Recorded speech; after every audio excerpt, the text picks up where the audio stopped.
Josh Morse with the Richmond Crappie Club. Went out to Lake Anna on Sunday, this past Sunday, did a little pre-fishing, found some crappie. Most of the crappie we found were closer to the main lake on docks and on bridges. Pretty much every bridge we went to had crappie. So if you have a tough time on tournament day, I don't know if this pattern will hold for the next 2 weeks, but they shouldn't be too far away from those areas. So if you're having a tough time catching some fish, that's what I would check out. Check out some of those docks close to the main lake and some of those bridges. I wanted to show you all a technique today. It's called using a slip bobber. If you're new to crappie fishing, this is a pretty easy way to get started, pretty effective. Lots of people use it, and it's an easy way to adjust your depths and help you find some fish a little faster. So the things you'll need some bobber stops. You'll need a bobber. I like to use this balsa wood. It has a small opening. It's actually a little bit more expensive compared to most other bobbers, but I think it's well worth it.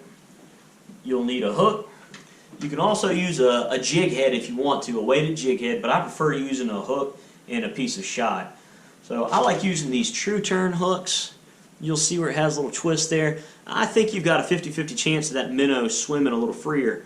You'll see that whenever I like to hook the minnow from the bottom lip out the top. When you do that, that minnow is going to be swimming, and it's either going to be on this side of the hook or it's going to be on the other side. If it's on this side, I think that turn makes it so that that tail can swim a little bit freer and you can catch some of those finicky fish. So if the minnow is hooked on and starts swimming on the opposite side, it's not really going to help you. But you got a 50% chance that it's going to help you. 50% chance doesn't make a difference. So I think it's worth it. But you need a piece of shot if you're not going to use a weighted jig head. It doesn't really matter to me what size split shot you use, but I like something a little bit heavy, on the heavier side, so that it can get your bait down quickly. Some people like to use something a little bit lighter, so it's a little smaller, and some of those smart fish, they can see that piece of shot. But use some scissors. Please don't use your teeth, and you'll need a pair of pliers. Again, please don't use your teeth.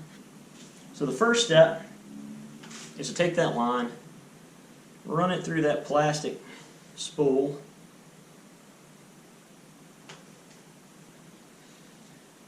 Right now it doesn't really matter how far up the line you run it. Then you want to push the plastic end, pull that towards the open end, push the yarn up towards your rod tip, and you're done with this. That is now trash. Alright, take these two tag ends, pull them apart. I like to get it pretty snug but not too tight. Now take your scissors, cut off the tag ends.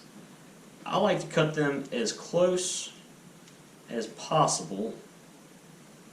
Some people like to leave tag ends so that you can tighten it later, but I like to get it as close as you can so that you can cast a little easier and your line has less of a chance getting caught on that knot when it's down in the spool. Alright, so I think that looks pretty good. Now, I would give this a go and see if you can slide it.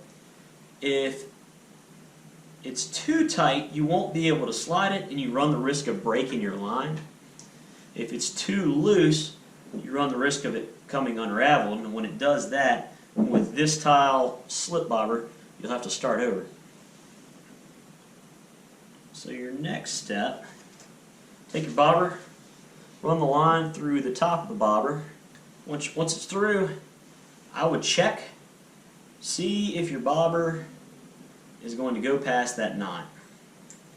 If it goes past the knot, then you either need a larger styled yarn, a larger knot, or that's why I said I like using this style slip bobber, because the opening is so small. I don't even know if they make a slip bobber stop that would go through this. Alright, next you need to tie your hook on. Next step, get your split shot, go up from above your hook, I'd say 6 to 10 inches.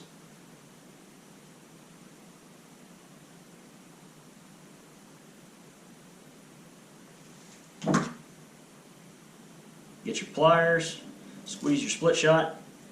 I like to get it pretty tight, but don't squeeze too hard. You squeeze too hard, if you're using light line, you can run the risk of pinching it or leaving a piece of shot that's sharp on one end and get a greater risk of breaking that line. So anyways, I think something like this is pretty good. I feel like the longer your leader is, the greater chance you have of catching a fish, a finicky fish.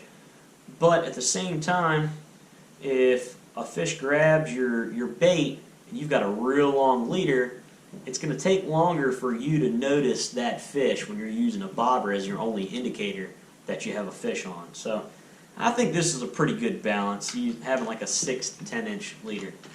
Now here's what your whole setup looks like. You've got your hook, you've got your piece of shot, you've got your bobber, you've got your bobber stop. Now the last thing to do is adjust your bobber stop to the depth you think those fish are going to be. On Sunday we were finding fish anywhere from 5 feet to 15 feet down. We found lots of schools of bait, and when you find the bait, the crappie are probably going to be nearby. We actually saw birds working, went over to the area and found the crappie underneath the bait. It was almost like stripers would be pushing the bait up, but we were catching crappie. Pretty cool. And when they were feeding, when those crappie were feeding on the bait, we were catching the nicer ones like 5 feet down. But then later in the day, when we didn't see those balls of bait, but we knew the fish were still in the area, we were catching them down closer to 10 feet deep. What I would recommend is getting 2 or 3 rods and having them set up at different depths. Maybe one at 5 feet, 10 feet, 15 feet, and then see how the day goes. And just keep in mind, you got to be flexible. Just because you're catching fish at one depth, you might find that different schools of fish, different classes of fish, and different sizes are hanging out at different depths. So you still got to be flexible and play around. But now I find the easiest way to set your depth, if you want to be 10 feet down or 12 feet down, just look at the length of your rod. This is a 5.5 foot rod. I'm going to lower my line down until the split shot is pretty close to the bottom of the pole. And then I'm going to take that slip bobber stop, and slide it all the way to the top. So know that is 5.5 feet. And then I'm going to do it again. Now I know I've got, this is set at 11 feet. From there it's pretty easy. And you can see from the butt of the rod to this first eyelet is probably pretty close to 2 feet. So if I want to adjust up or down, I can adjust it, use that as a reference. When you cast, if you notice that your line is getting caught on your bobber stop, then it means one of two things. Either your bobber stop is too large, and like I said, I would spend the extra 50 cents or $1 or what it is to get this this bobber here where it has a smaller opening.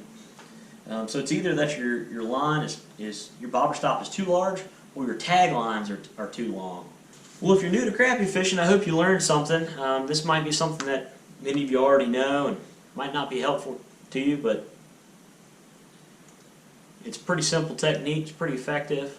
I hope to see lots of you out there on Sunday, February 23rd at Lake Anna at Anna Point Marina, and we'll have some nice prizes. Anna Point Marina is actually donating a free 1-year ramp pass, so that's a pretty nice prize. So anyways, hope to see you all out at the first tournament. Thanks.